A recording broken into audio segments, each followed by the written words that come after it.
So கோயம்புத்தூர்ல வேகமா வளரக்கூடிய ஒரு லொகேஷன்ல ப்ராப்பர்ட்டி பாத்துட்டு இருக்கீங்கன்னா இதான் ரைட்டான ப்ராப்பர்ட்டி. இன்னைக்கு கோயம்புத்தூர் ரொம்ப வேகமான வளர்ச்சி ரியல் எஸ்டேட் நடந்துட்டு இருக்கு. அதுல ரொம்ப முக்கியமான ஒரு வளர்ச்சி எங்க நடக்குது பாத்தீங்கன்னா கோயம்புத்தூர் டு பொள்ளாச்சி ரோட்ல தான் நடந்துட்டு இருக்கு. சோ அந்த கோயம்புத்தூர் டு பொள்ளாச்சி ரோட்ல இருந்து 3 கிலோமீட்டர்ஸ் ரேஞ்சிலேயே இந்த பர்டிகுலர் ப்ராப்பர்ட்டி அமைஞ்சிருக்கு. இது ஒரு டிடிசிபி ரெரா அப்ரூவ்ட் ப்ராப்பர்ட்டி.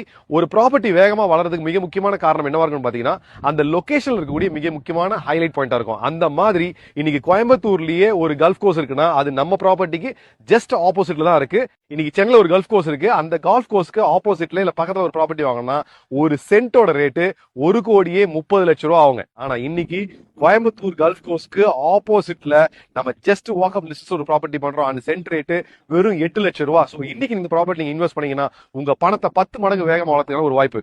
நம்ம சைட்ல இருந்து வெறும் 10 மினிட்ஸ் டிரைவ்ல நமக்கு 2 பெரிய ஐடி கம்பெனிஸ் இருக்கு. ஒன்னு ரத்னம் ஐடி பார்க், அது மட்டும் இல்லாம எல்என்டி பைபாஸ்ல அமையக்கூடிய எல்என்டி ஹப் அப்படின்னு சொல்லலாம். ஏன்னா எல்என்டியோட எல்லா டிவிஷனையுமே அவங்க இந்த இடத்துல தான் வந்து வச்சிருக்காங்க. சோ அது ரெண்டுமே நமக்கு ஒரு ஜஸ்ட் ஒரு 10 to 15 மினிட்ஸ் டிரைவ்ல இருக்கு. அது மட்டும் இல்லாம இந்த பர்டிகுலர் ப்ராப்பர்ட்டி 2 ஸ்டேட் ஹைவேக்கு மத்தியில இருக்கிறதா மிகப்பெரிய முக்கியமான விஷயம். அந்த 2 ஸ்டேட் ஹைவே எது அப்படின்னு பாத்தீங்கன்னா ஒன்று மல்மிச்சம்பட்டி டு திருப்பூர் போகக்கூடிய சாலை, இன்னொரு சாலை ஒத்தக்கால் மண்டபம் டு திருப்பூர் போகக்கூடிய சாலை. சோ இந்த 2 சாலையுமே கனெக்ட் பண்ற மாதிரி இந்த பர்டிகுலர் ப்ராப்பர்ட்டில நம்ம சூப்பரா 40 ஃபீட் 30 ஃபீட் 24 ஃபீட் ரோடு அமைச்சு கொடுத்து காம்பவுண்ட் வால் போட்டு கொடுத்து சூப்பரா டெவலப் பண்ணி கொடுத்துருக்கோம்.